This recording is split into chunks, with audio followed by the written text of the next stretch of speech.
దేశంలోని అన్ని జాతీయ రహదారులపై జరిగిన ప్రమాదాలను సుమోటోగా స్వీకరించింది సుప్రీంకోర్టు. హైవే ప్రమాద ఘటనలపై నివేదిక సమర్పించాలని ఎన్హెచ్ఏఐ కేంద్ర రవాణా శాఖలను సుప్రీంకోర్టు ఆదేశించింది. రహదారులపై అనుమతి లేకుండా ఎన్ని దాబాలు ఉన్నాయో లెక్కలివ్వాలని ఆదేశించింది. రోడ్డు కండిషన్స్ మీద నివేదిక ఇవ్వాలని కోరింది.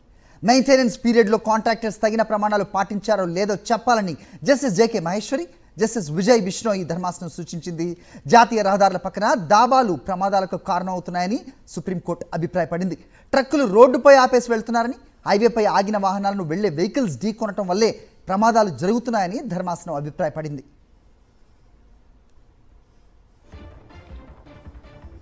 రైట్, ఇదే అంశంపై అప్డేట్స్ మా కరెస్పాండెంట్ వెంకటేష్ ఢిల్లీ నుంచి అందిస్తారు.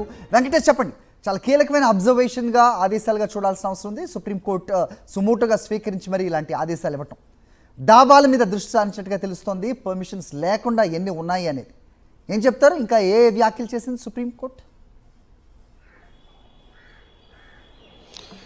జాతీయ రహదారుల్లో వరుసగా జరుగుతున్నటువంటి రోడ్డు ప్రమాదాలపైన సుప్రీంకోర్టు తీవ్ర ఆందోళన వ్యక్తం చేసింది.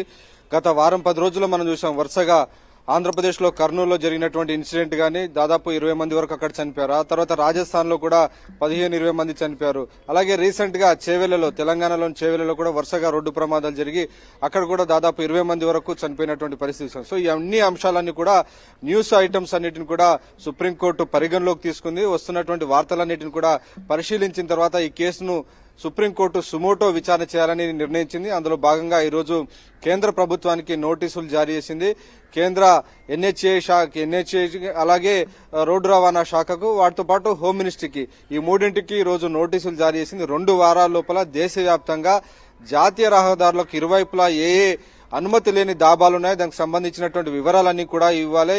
వేటిని నోటిఫై చేయలేదు, దానికి సంబంధించినటువంటి డీటెయిల్స్ ఇవ్వాలని కోరింది. అలాగే పర్టికులర్ గా తెలంగాణలోని చేవెల జాతీయ రహదారికి సంబంధించినటువంటి రోడ్డు ప్రమాదం పైన, ఆ రోడ్డు ప్రమాదానికి దారితీసినటువంటి కారణాలకు దానికి సంబంధించినటువంటి నివేదిక ఇవ్వాలని ఆదేశించింది. వాటితో పాటు రాజస్థాన్ లోని ఫలోడిలో జరిగినటువంటి ఇన్సిడెంట్ కి సంబంధించినటువంటి ఆ ఇన్సిడెంట్ గల కారణాలు, దానికి సంబంధించినటువంటి నివేదిక ఇవ్వాలని కూడా ఆదేశాలు ఇచ్చింది.